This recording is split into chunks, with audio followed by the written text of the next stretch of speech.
Hello, welcome everyone to our first webinar of 2025. We can see that you are coming in. If you want to, you may use the chat function to let us know which country, which city, or state you're joining us from. We are delighted to welcome you to today's webinar titled Ethical Dilemmas, Murphy's Lost Gift to Interpreters. My name is Analia Lang, and I am the Manager of Training and Curriculum here at Cross Cultural Communications, the leading U.S. training agency for medical and community interpreting and creators of Blue Horizon, our online learning platform for our self-paced and live training programs. I will be your host for today's 1-hour webinar. Also, with us today is my colleague, Andrew Hall, Cross-Cultural Communications Manager. Andrew will manage the chat and will provide useful information throughout the webinar. Before we begin, and as we wait for everyone to come in online, I would like to share a few pieces of training listed on our website for the spring of 2025. Andrew will share the link of each training session as I mentioned them. Please remember, CCC operates in Eastern Time Zone. Okay, first training program, medical terminology for healthcare interpreters. This 8-hour intensive workshop is a must-have for interpreters in healthcare settings. Led by the amazing Cindy Roth, you couldn't ask for a better opportunity to boost your skills in this area. The course also includes our medical terminology textbook at no additional charge. Registration will close on February 6th. The training starts on February 15th. Next in March, we have our next training program, Interpreting in Education. This brand new dynamic workshop is designed for interpreters who wish to work in K-12 public education, providing them with the understanding of ethics, effective communication management strategies, and specialized terminology necessary for success.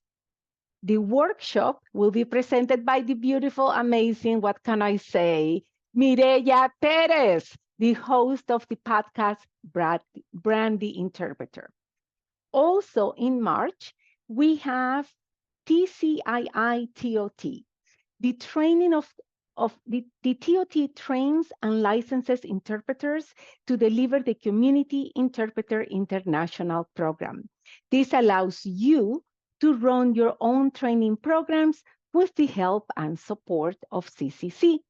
The spring cohort starts on March 17th and runs through April 4th. There will be 2 instructors, the amazing Carola Laymaker and yours truly. Okay, a few more things to share with you. We went from medical to educational, and now guess what? Addressing communication breakdowns in remote interpreting. You can register for free for this self-paced course till February 16th. This course will equip you with mastering the art of resolving communication breakdowns and maintaining clarity. So important. Learn practical strategies to manage technical issues and empower yourself to keep conversations accurate, confident, and professional, no matter the complexity of the encounter. And let me tell you, that is hard. Okay, last but not least, please participate in CCHI's Global Workforce Survey of Healthcare Interpreters. Help CCHI understand where you work from, who you work for, working conditions, compensation structure, and much more. This is your opportunity. This is my opportunity to be part of change and make history. Now, I will go over a few points regarding the webinar. The webinar presentation will last 40 to 45 minutes, followed by a 15 to 20 minute Q&A period, during which you can ask our presenter questions. During the webinar, please keep the Q&A feature open and use the QA to submit your questions for our presenter. For other comments or questions for us here at Cross Cultural Communications, please use the chat feature instead. And if you want everyone to see your comments in the chat, please make sure your chat is set to everyone. Lastly, if you want to stay on after our presenter leaves and at the end of the hour and you want to chat with Andrew and me, we will be happy to answer any questions about cross-cultural communications and Blue Horizon. The webinar has been approved for CEUs. We're definitely excited about that. Please remember, 24 hours after the webinar, attendees will be mailed a link to download the certificate of attendance. It will go to the email you used to register for the webinar. Please check your spam or junk folder if you don't see it. Certificates are only available for attendees of the live session of this webinar. Please hear me, this is important. These certificates must be downloaded within 3 weeks of today's session. Don't delay. Do it right away. Do it tomorrow as soon as you get it. We won't be able to send you certificates after 3 weeks. Also, after you download the certificate and save it to your computer, you may want to add your name. Obviously, you want to add your name for the fillable field when you want to submit it for CEUs. You can also choose to print it if you want to. Okay, we're getting ready, right? Now, without further ado, let's begin our webinar titled Ethical Dilemmas, Murphy's Laws Give to Interpreters. I want to welcome our presenter, Dr. Devin Gilbert. He works in translation. He's a translator and interpreting practitioner. Hi, Dr. Gilbert, educator and researcher. He teaches Spanish translation and interpreting as an assistant professor at Utah Valley University Department of Languages and Cultures. His research interests include translation and interpreting pedagogy, translation process research, and translation interpreting technology. Dr. Gilbert enjoys developing software for the web and is constantly trying to expand his developer skill set. In 2022, he started developing Terp, T-E-R-P, a web-based interpreting training platform that seeks to make quality, authentic interpreting practices dialogues more successful and interactive. Dr. Gilbert, you are welcome to deliver the webinar. Thank you for taking the time to be with us today. Thank you, Analia. Thank you for that introduction. Definitely too kind. So I'll start sharing my screen here. Let me just make sure I'm including the sound because that's going to be important for today's webinar. And let me make sure that the right screen is shown. All right, there we go. So the topic for today, ethical dilemmas. We're basically going to see a lot of ethical dilemmas today, but before we jump into those, I kind of want to talk about my inspiration for this topic, and we're also going to look at some codes of ethics, different interpreter codes of ethics. So my inspiration for this topic was my students, actually.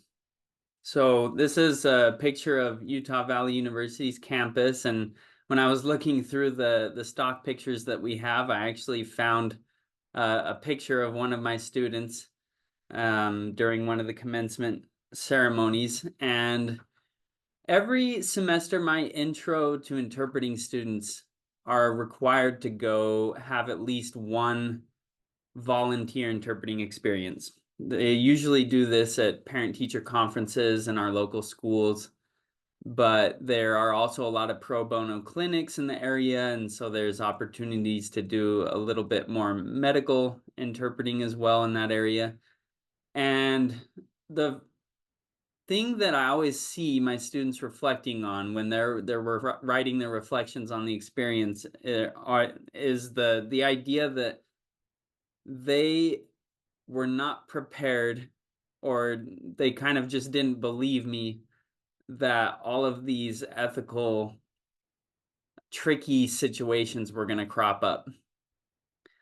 They often find that the pre-session was way more necessary than they ever thought it was going to be, and it really clicks in their minds why it's so important to explain to people how an interpreted encounter works. And I get a lot of comments like, man, the teacher tried to talk to me in the middle of the meeting. They're asking me just personal questions about where I'm going to school in the middle of the meeting with the parent right there.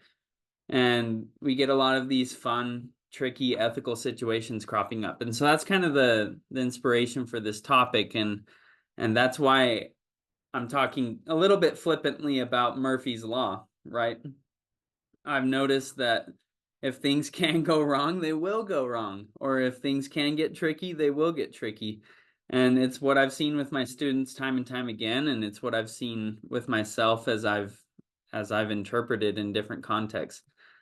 So I wanted to start off, before we start looking at ethical dilemmas themselves, I wanted to start out looking at 3 different codes of ethics, kind of comparing them. And this isn't going to be a deep dive by any means. This is going to be pretty quick, just more of a review. So we're going to look at National Council of Interpreting Healthcare's Code of Ethics, National Association of Judicial Interpreters and Translators, and I hope I got the name of that organization right. I'm not so sure right now as I say it out loud. And then the National Association of Educational Translators and Interpreters of Spoken Languages. And the third one is a little more new.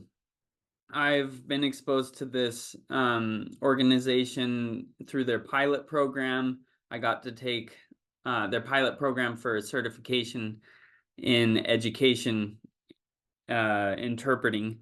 I was able to take their pilot test this last year and passed, luckily, and so that was fun. And so I definitely studied their code of ethics.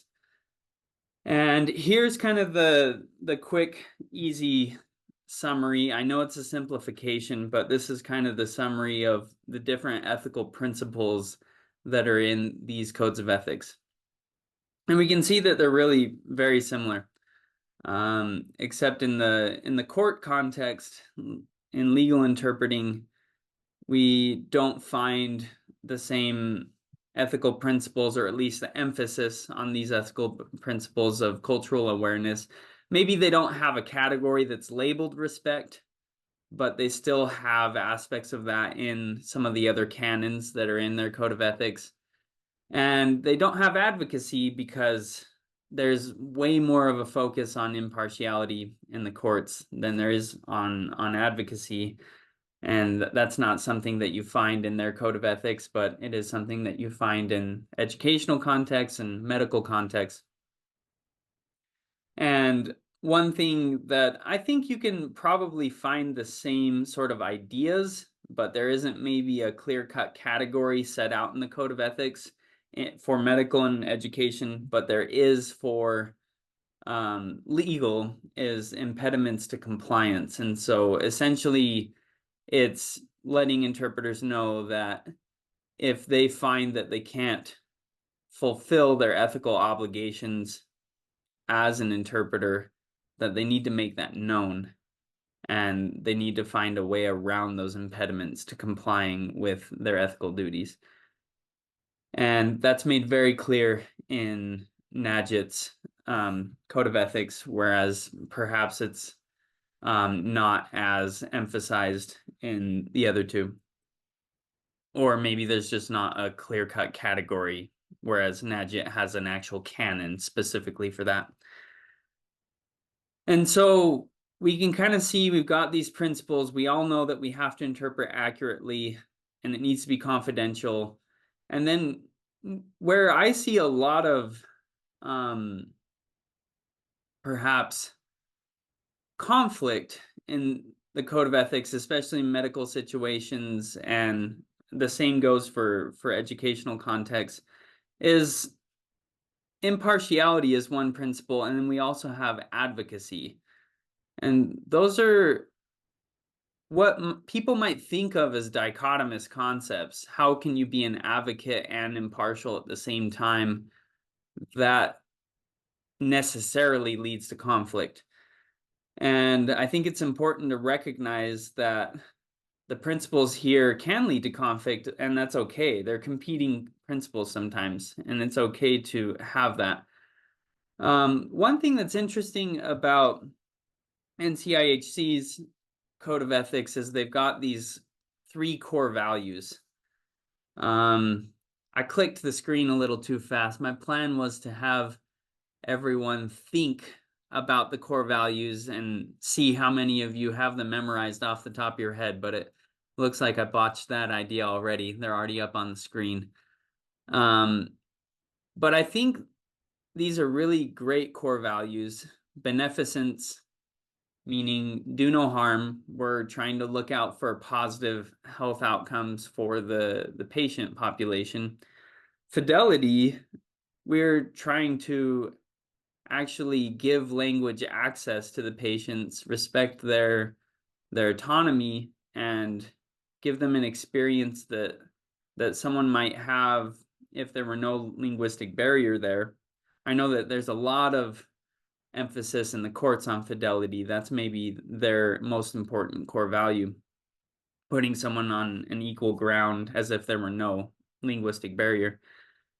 And then the third core value is respect for the importance of culture and cultural differences. And I think that as we go through the ethical dilemmas that we're going to see today, if we're not looking at the ethical principles that are maybe a little bit more teased out, a little bit more specific, we can also just look at core values, things that we are trying to achieve as interpreters, and use that.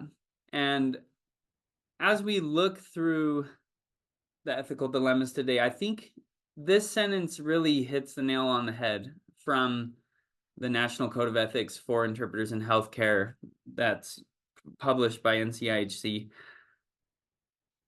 The commentaries on all the ethical principles in their Code of Ethics do not offer answers to all possible dilemmas. Instead, Code of Ethics offers a way of thinking about what would be important in making ethical choices in difficult situations. And so it's important to note that there isn't an answer for every possible dilemma, but we have guiding principles that help us reason through difficult situations and make ethical choices. So we are going to look at some ethical dilemmas right now. And as we look at them, this is going to take a while for the screen to adjust, I think, so that it's full size. There we go. As we look through these ethical dilemmas, I would like to make sure that we're predicting the outcome of our choices when we pick a choice, 1, and 2, that we'll justify our choices based on ethical principles, based on ethical core values. So every single dilemma that we see, I want you guys on an individual level to think about, okay, what will be the likely outcome of my decision, 1, and 2, how can I justify my choice using ethical principles from codes of ethics rather. So here's scenario number one, and I think some of the text is getting cut off, but if you guys scan this QR code on your phones, then you'll be able to respond to this survey in real time. Now, some of you might be tuning in on your phone, and so you can't scan your own phone's screen with your phone. That's not going to work, right? That's okay. No worries. If you aren't able to respond to these surveys, it's okay to just follow along and think about which option you would choose without actually interactively selecting it on your device. But if you're tuning in on your computer and you can hold your phone up, scan the QR code, you'll be taken to a web page where you can answer the survey. Excuse me. Also, if you're on a phone and you're really good at memorizing strings of digits and numbers, then you could just type in this URL and throw that in. So hopefully this is working out. We did test it beforehand and it was working. So here's the ethical dilemma number one. We're going to start jumping right into the ethical dilemmas. It looks like we've got about 29 minutes left. 25 to 30 minutes left before we're going to do our Q&A session. So it looks like we've got a good amount of time. This is something that happened to me personally. I was interpreting for a 13-year-old patient's grandmother. She only spoke Spanish. And her grandson's bound to a wheelchair. It's his only disability, however. He's otherwise healthy and able. And his grandmother asked the physician if she should buy her grandson an electric wheelchair. And essentially she's really wanting to buy him an electric wheelchair. It's almost like she's already decided, but she's asking the physician's opinion on it. And the physician just sarcastically responds, well, if you want him to have a horrible, unhealthy life, then by all means, go ahead, buy him a wheelchair that is electric. And so I know that there's not just two options here, but for the sake of our interactive survey, we've got two options. Interpret the physician's sarcastic response as is. Two, adapt the physician's sarcastic response to be a little more constructive by inserting a brief explanation that the grandson's cardiovascular health will suffer a lot if he's only using an electric wheelchair and isn't powering his own wheelchair with his arms. So I'm not going to tell you what I did, but I want to see what you guys would do. This is cool. We're getting 12 responses so far. And it looks like we have mixed responses. If you want to, in the chat, explain what your other choice is, if you're selecting other, I would love to hear that. We probably won't have a lot of time to read through the responses in the chat, but you guys will have time to read through it on your own, I'm sure. And so it'll be cool to see that reasoning and to get a little bit of a dialogue going. All right. It looks like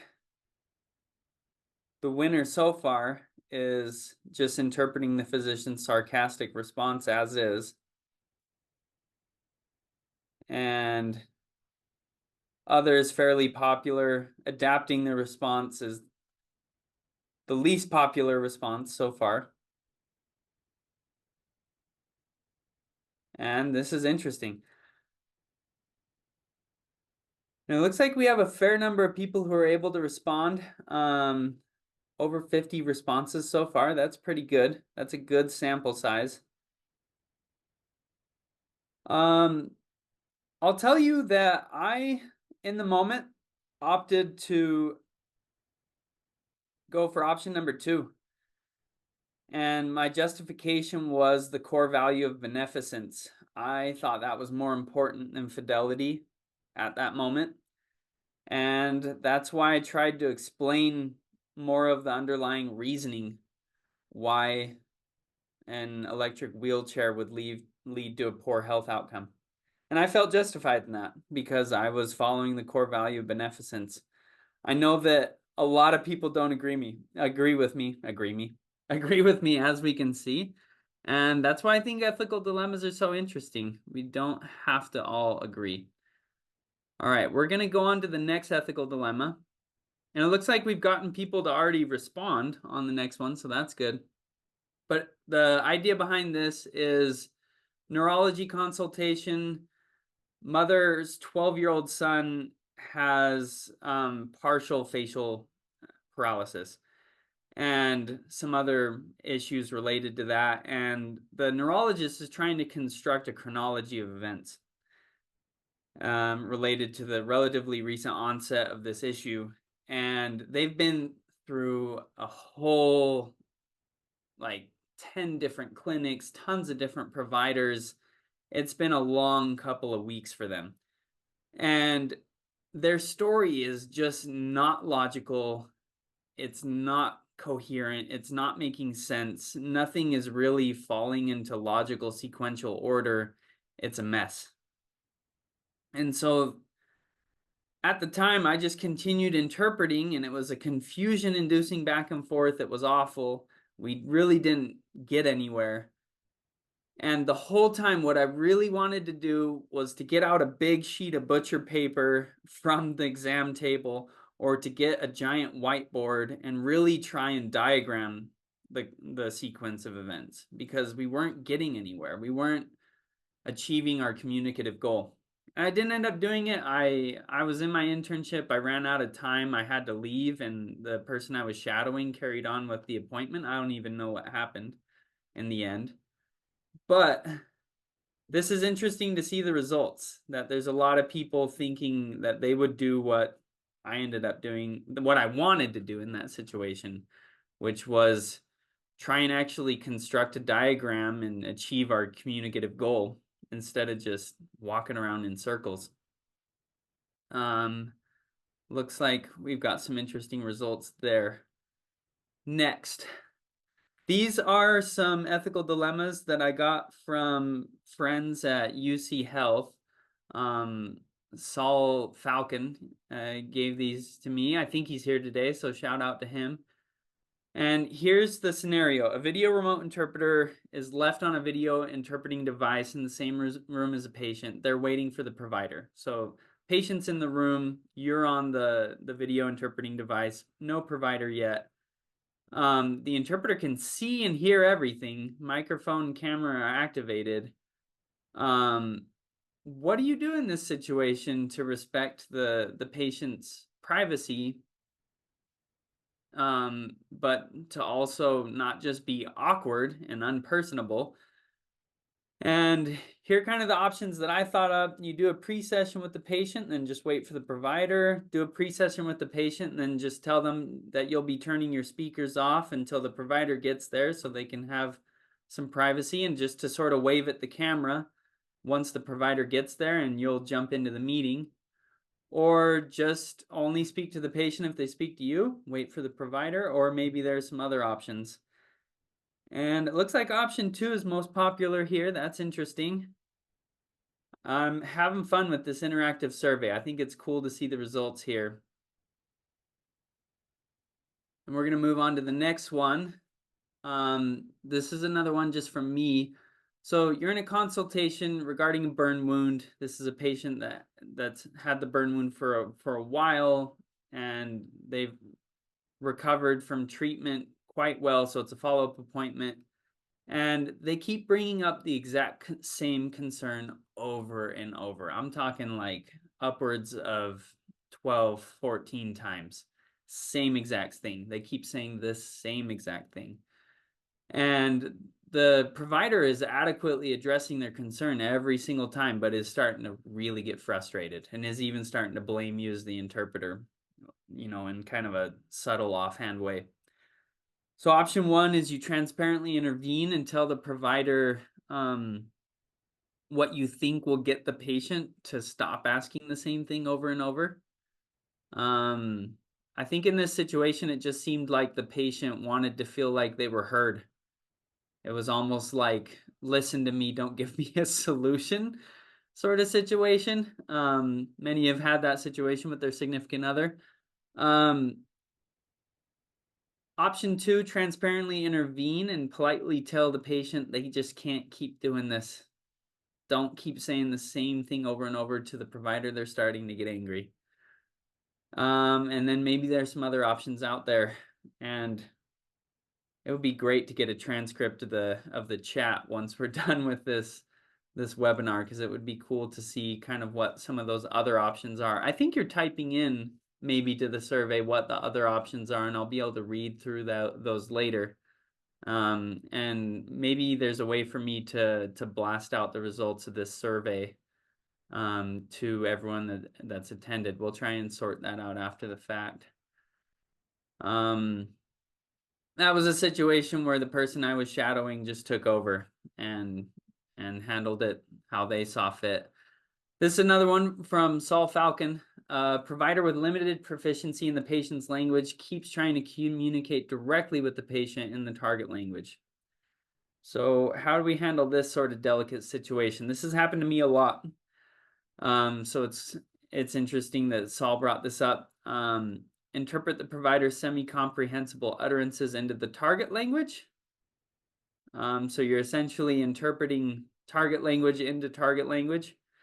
Ask the provider to only speak in English to avoid misunderstandings, or monitor the patient's face for cues of understanding and intervene if you sense miscommunication. So it looks like we got a pretty dead heat race between asking them to just speak their dominant language or trying to monitor for misunderstanding. I've only ever handled it with option 3 personally. And maybe that gets a little risky, and maybe I should change my ways. I don't know. This is a very tricky situation, I think. And let's go to our last ethical dilemma on this survey. So this is another one from Saul. You're in an encounter with patient, their family member, and the provider. The family member and the provider are having side conversations. They can both speak English. And they sort of ask you not to interpret their side conversations because they don't have anything to do with the patient, with this person's family member. So what do we do here? Options that I put, and I know there are more than just these options. These are just what I thought up. Tell the family member you need to interpret everything and do so using chuchotage. Ask the patient what they prefer if you want them to keep interpreting. After all, they're the ones needing the interpretation. Or just do what the family member says and decide, okay, I'll respect your autonomy and go with what they're saying instead of asking the patient. Or maybe there's some other options here. Looks like most people are saying we need to respect fidelity. And I think there's more nuance to this that we could talk about, and hopefully some of that's coming through in the chat or maybe in your responses. For those of you that are picking other, I think this is definitely interesting to see. All right, thank you for your responses. 290 responses. That's a new record for me. 298 now for interactive surveys. Oh, over 300. We're doing great. I hope that you're enjoying sort of this format. I know that there isn't a lot of discussion involved because you're just hearing me, but hopefully it's getting your brain juices sparking. Let's see here. Moving on to the next slide. If it lets me. I don't know how easy it is to move on to the next slide. Maybe I should have tested this. Let's see here. All right. So now we're going to look at some ethical dilemmas that come from a library of interpreting practice scripts that I've created called Terp. So you can check this out on your own. I'm going to be able to share my audio, so you'll be able to hear everything just from me presenting. But here's kind of the procedure that I like to go through. We're always going to see a QR code. For every single one of these scenarios, there's a new QR code now. I think I'm realizing now that I could have done this on the same survey, meaning there would have only been one QR code. So I'm sorry in advance, but I think this will work out. I'll basically leave the QR code on the screen for 30 seconds or so, trying to give everyone a chance to access the survey. And if you don't access it in time, it's okay, no worries. But we're going to then listen to the scenario, and then you can respond to the survey from the page that comes up using the QR code. But I also want you to be thinking about predicting the outcome of your choice, just like we did in the previous one. And I want you to back up your choice, mentally on an individual level using ethical principles or core values from our codes of ethics. And I've got a mix. I've got like one legal, a couple from education, and 3 medical ones. I don't know that we'll have time for all of them. We'll see. So the first one, education. This is a 504 plan meeting, which is a type of accessibility meeting. It's similar to an IEP, but different. Here's the QR code. I'll try to leave this up for about 30 seconds now. But to give you the context of what we're going to be listening in on, we get to the end of this meeting. It's an in-person meeting, and the administrative assistant kind of recaps the meeting because they've been taking notes. And then some of the school personnel start to have side conversations. They just start talking to each other. And what do you do in this situation? Do you ask the group members to speak one at a time? Or do you just explain to the parent in, their target language, oh, they're just having conversations that are unrelated to the meeting right now? What do you do? Let's look at the dialogue itself. 504 plan. And we're going to zoom down. I'm going to put it in review mode so that we can have access to the example interpretations as well. We're going to go all the way down to where this starts happening. Got these side conversations. Even the student is having a side conversation with his English teacher. So it's a lot of people in the meeting having a lot of side conversations. So the question is, do we ask everyone to speak one at a time? Or do we just explain to the parent, oh, they're just having a bunch of unrelated conversations? What do you guys say? Let's look at the presentation to see what you guys are picking. Let's see here, swap that. I'm not sure if you're able to respond quite yet, if we're able to get that interactive aspect to it.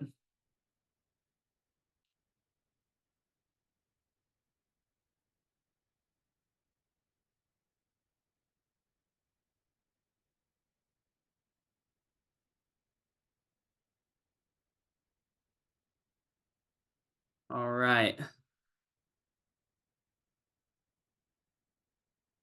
Looks like we don't have any responses yet. I'm hoping that you guys were able to scan the QR code in time to access this additional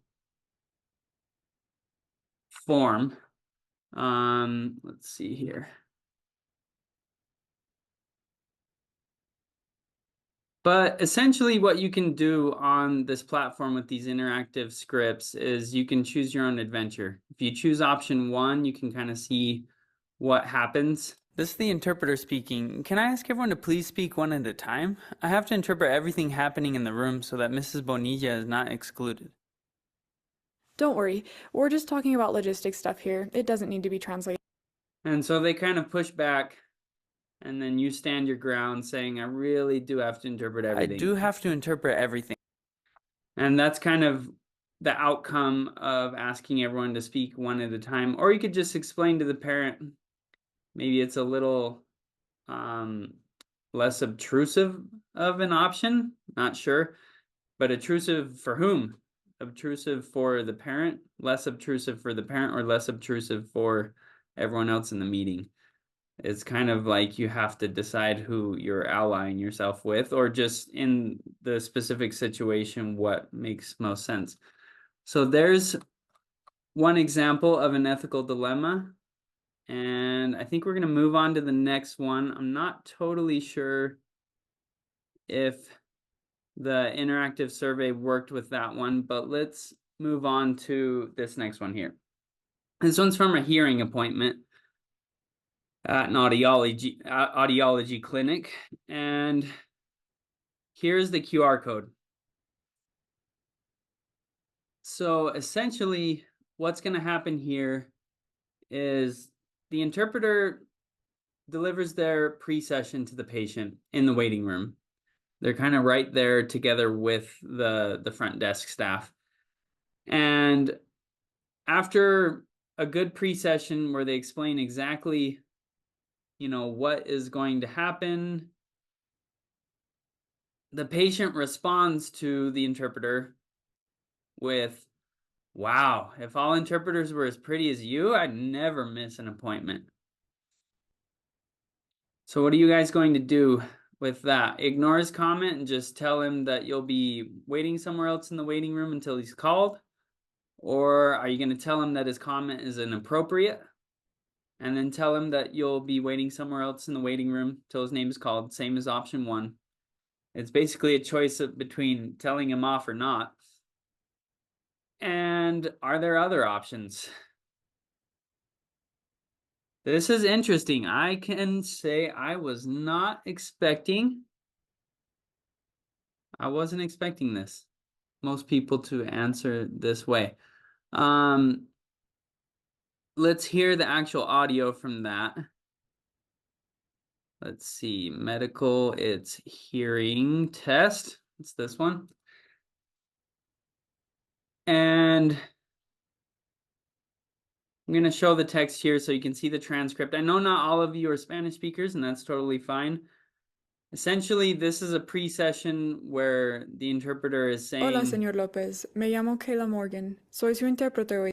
I'll be interpreter today. Everything will be confidential. I'll speak in first person. This means I'll talk as if I were you and as if I were the doctor. Everything will be interpreted faithfully, and I'll make sure that the flow of communication goes smoothly. And please just, if there's anything you don't understand, just interrupt and ask your questions. And then this is where the patient Ay, si says, todas las intérpretes fueran así de lindas como tú, no faltaría ninguna cita médica. I would never miss an appointment if all interpreters were as pretty as you. So do you ignore the comment and just say, all right, we'll just be waiting for the doctor right now, and I'll be sitting over here until he gets here? Or you tell him, Señor López, con todo respeto, su comentario no es apropiado. your comment is not appropriate. With all due respect, I'm here to provide interpreting services and to make it so that you and the doctor can communicate with each other. To which the patient responds, I'm sorry, miss, it's just that you're really pretty. I'm sorry if I offended you. And so they maybe didn't get it too much. This is an interesting scenario that I think actually happened to our interpreter that wrote this script. All of the scripts are written by practicing interpreters. And it looks like most of you have gone for the option of just ignoring it. But some of you, a little more feisty, which is fine. All right, so next one. This is an appointment with an orthopedist, and it's someone who has a hurt ankle. Basically, what happens in this situation, while you're scanning the QR code, I'll try to explain a little bit. There appears to be an issue with workers' comp. Essentially, the physician assistant decides, it's looking like this was a workplace injury. We don't really do workers' comp here. I know that most employers tend to have a preferred provider if anything is going through workers' comp or through their insurance. So I don't think you're going to be able to be seen here. And the patient just explodes into a litany of profanity. Like they are really upset. So do you interpret everything the patient said, accurately conveying the profanity? Or do you interpret the same message without the profanity? Do you soften it? Or do you just let the provider know the patient is super angry but not interpret their exact words? Or are there other options? All right, I think that should be enough time for everyone to get the QR code to get the form up. And if you didn't have time, it's okay. And let's take a look at the recordings for this one. Let's see, I'll put it in review mode. And it looks like the most popular option was to interpret the profanity. And so this is kind of what happens. This is what the provider says. Some companies or the insurance carrier they use might need injured employees to be treated first by their preferred medical provider. Pablo, I'm really sorry, but we can't really see people here for workplace injuries. And this is how the patient responds. No mames, qué desmadre. ¿Crees que soy un pendejo o qué? Ustedes, doctores, perdón, socios médicos o lo que sea, solo quieren que los pacientes entren por las puertas para poder cobrarles un chingo. So for those of you who speak Spanish, quite offensive. And this is what it would be like in English with, "You're shitting me. What a mess. You think I'm a dumbass or what? You doctors, excuse me, medical partners or whatever, just want to get patients through the doors so you can charge them a fuck ton." So this is interpreting the profanity, which I think is the right thing to do in the situation. Personally, that's what I would do. And it looks like survey agrees, which is very fun to see. Next, we've got an appointment, type 2 diabetes. And here is the QR code for this one. Essentially, the provider has a substantially long booklet on diabetes management. And they basically just tell the patient, I don't have this in Spanish. And then they look at you as the interpreter and say, could you go through this with the patient? And I like that phrase, can you go through it with the patient? I don't know how many of you have had this happen to you personally. I don't think this has ever happened to me, surprisingly. I think that's a testament to me not having interpreted in the field enough, to be honest. Or maybe I've just worked with a lot of providers who have worked with a lot of interpreters. But you can kind of see the options here. And what I basically want to show with this one on Terp, I think that should be enough time for everyone to get the QR code. If we go down to where this ethical dilemma happens, let's see here. There are the two options, agreeing to do the site translation or just explaining to the provider. Too long. Actually, I could just interpret you explaining some of the key points, but this is what the provider says. Could you go through it with her? It's about 20 pages. It's about 20 pages. Isn't that fun? But what I kind of like about option one, if students do choose it, they basically get to see the patient react in a way that's like, wait, why are we doing it this way? And then I kind of like this stage direction. The encounter devolves into an ethical nightmare. Would have been better to go with option two. There are cases where it's very clear cut and you can just tell students, you shouldn't have done that. If we're being completely honest, that wasn't the best way to handle it.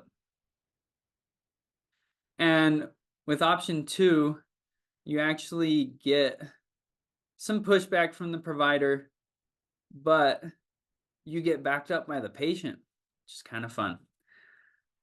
So there's an example of a site translation ethical dilemma. And I think we only have time for one more ethical dilemma. And I think we are going to go with our one legal one, just because we haven't seen a legal one yet.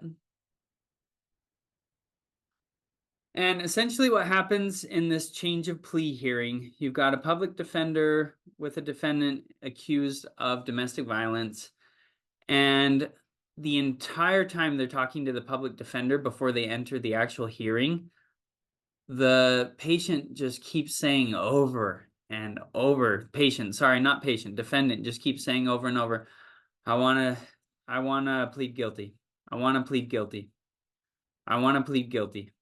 I want to plead guilty. That's all they ever say.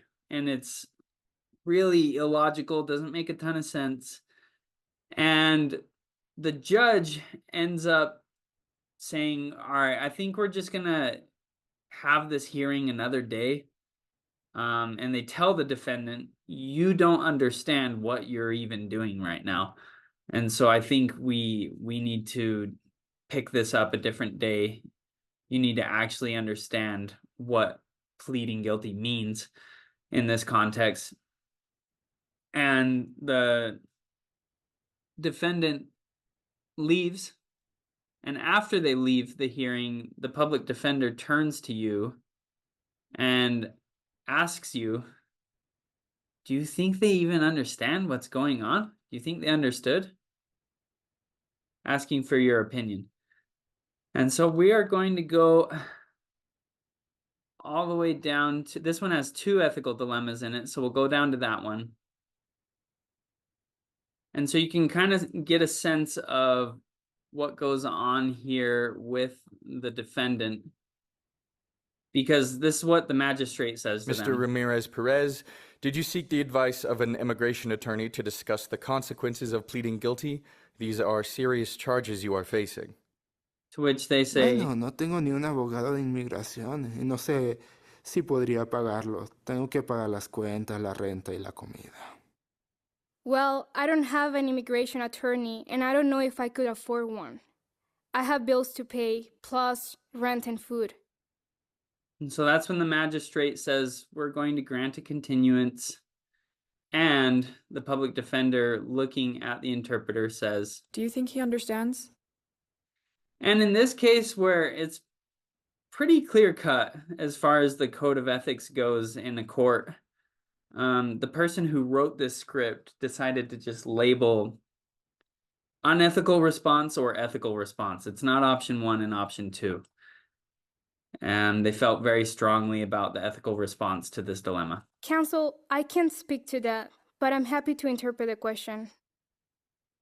And so you just, let the public defender know that if they decide to talk to the defendant, you can interpret everything. So that's some of the ethical dilemmas that are on Terp. We didn't have time to go through a ton of them. It looks like most of you would have responded the way that the person who wrote the script would have responded. And so that's interesting to see.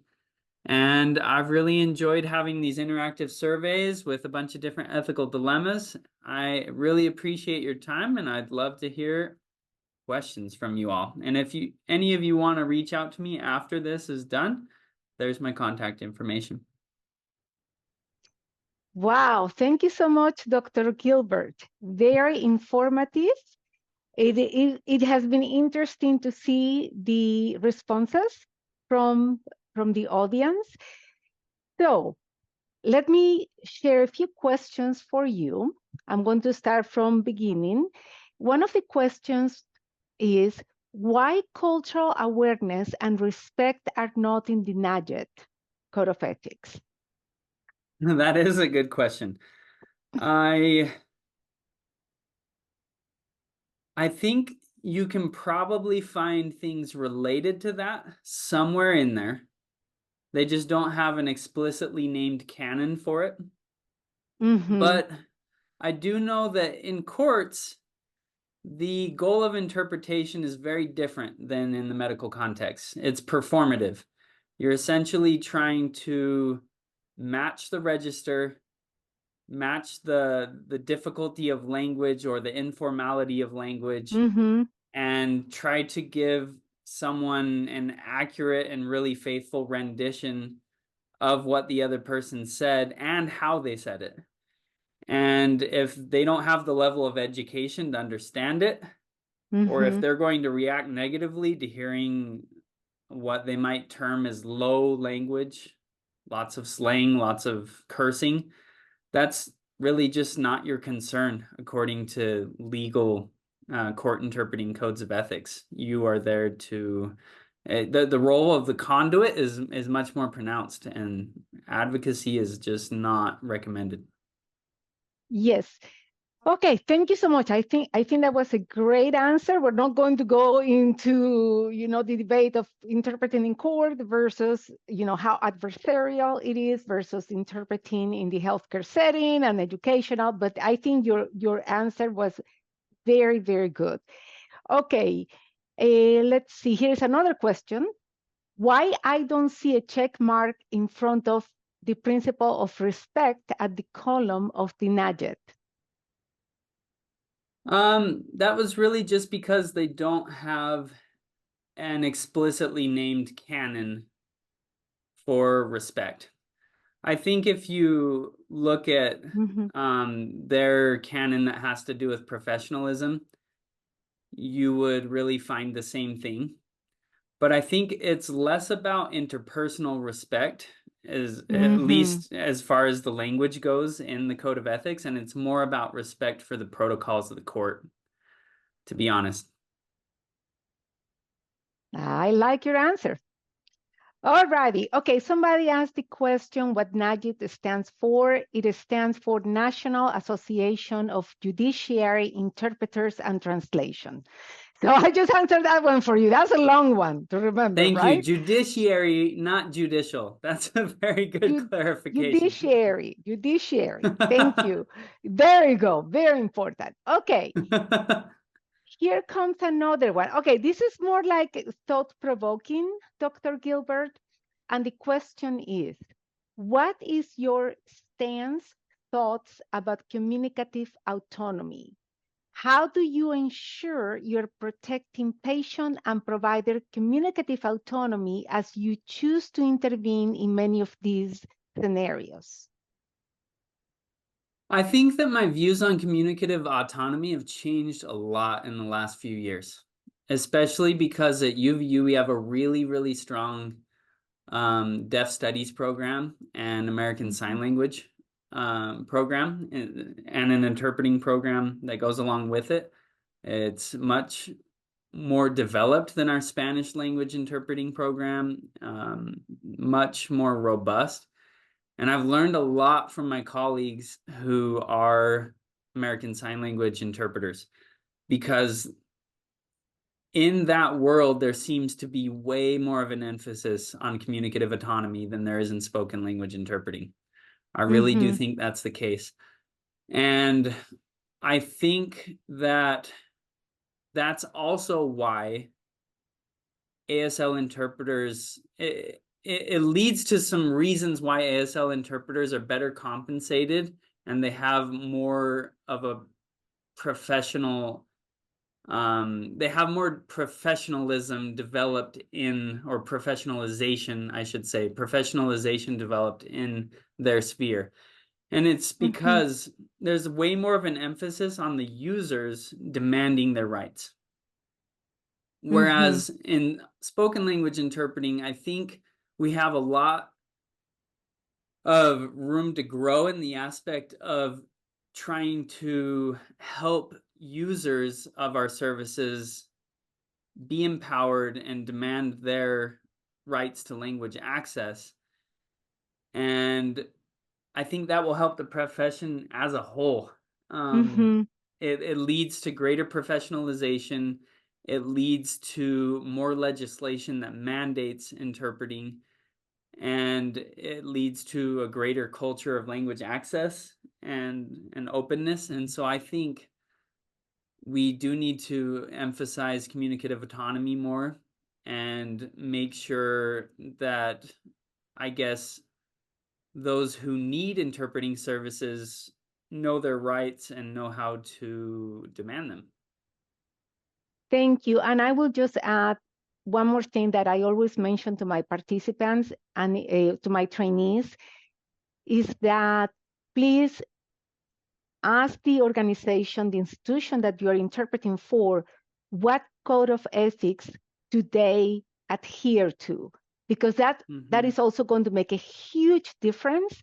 We have 2 code of ethics in the educational setting. The one that you mentioned, NATISO, that one has in their principles advocacy, whereas in the other, AAITE, they don't have advocacy as one of the principles. And so if we as interpreters are interpreting for that organization, it's important that we know which code of ethics do they follow. Because if we're not going to adhere to the code of ethics, then probably we shouldn't be working for that organization, because we do need to respect. I mean, we can get into a lot of, going back and forth here. I love your answer. Thank you so much.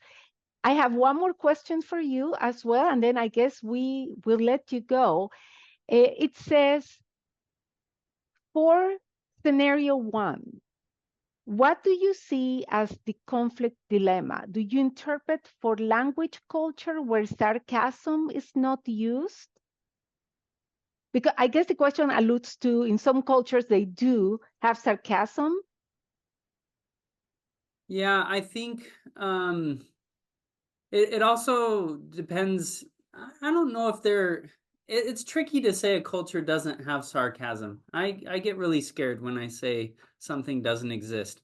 But I do think that the context in which sarcasm can be appropriately used is very different in Spanish-speaking cultures versus American culture. And so, and especially when you're talking about someone who is older. And so I thought it was extremely rude. And I do realize that I wasn't on the side of communicative autonomy when I chose my response to that dilemma, but I just felt like the patient's grandmother and the patient understanding what will make them healthy was more important in that situation. I was just trying to look out for their health and well-being, and not trying to let one physician's sarcasm stand in the way of that. Right. And and again, it will depend on other nuances of what was happening in the interpreted encounter, how there is so much that involved how we would proceed with the options that we have, with the principles and the values. But the important thing for everybody is to think about, well, anyway, I can go on and on here. One more question for you. I 100% agree. Oh my goodness. Okay, here's That's one of the huge challenges of summarizing these ethical dilemmas. We're missing like 97% of the context. Exactly. Okay, one question about Terp. It says, is Terp a resource for non-Spanish speakers? We are going to start publishing English to English versions of all the scripts that we have. And so that will happen in 2025. And that will make it much more of a resource for languages besides Spanish. Right. And I would love to talk with anyone that wants to help produce things in other languages. We are working on a project this winter and spring, creating a lot of Mayan language scripts. Wow. And so pretty soon we'll have a lot of languages from Guatemala and southern Mexico in there too. That's awesome. I am so happy to hear that, Dr. Gilbert. Okay, everybody, please make sure before Dr. Gilbert goes away that you have his contact information. Any questions about Terp, please make sure to contact him directly. Dr. Gilbert, again, thank you so much. What an amazing presentation. Everybody has been extremely happy and pleased with the topic. I love how you brought real ethical dilemmas to share with the audience and with each one of us to think about. And thank you again for just donating your time and your expertise to cross-cultural communications and all the participants. Okay, I think the Dr. Gilbert either is gone, but his video is frozen. Okay, everybody, I want you to know that the webinar is formally, oh, there he comes. Do you want to say goodbye, Dr. Gilbert? You froze there for a second. Yeah, for some reason, Zoom just crashed on me. Can you hear me now? Yes, I can hear you now. Yeah, I would like to say goodbye. I would like to say thank you mostly. I really appreciate having the time to present to such a large audience, and it's been a lot of fun. Appreciate it. Thank you so much, Dr. Gilbert. Have a wonderful rest of your day and week. Thank you. Thank you.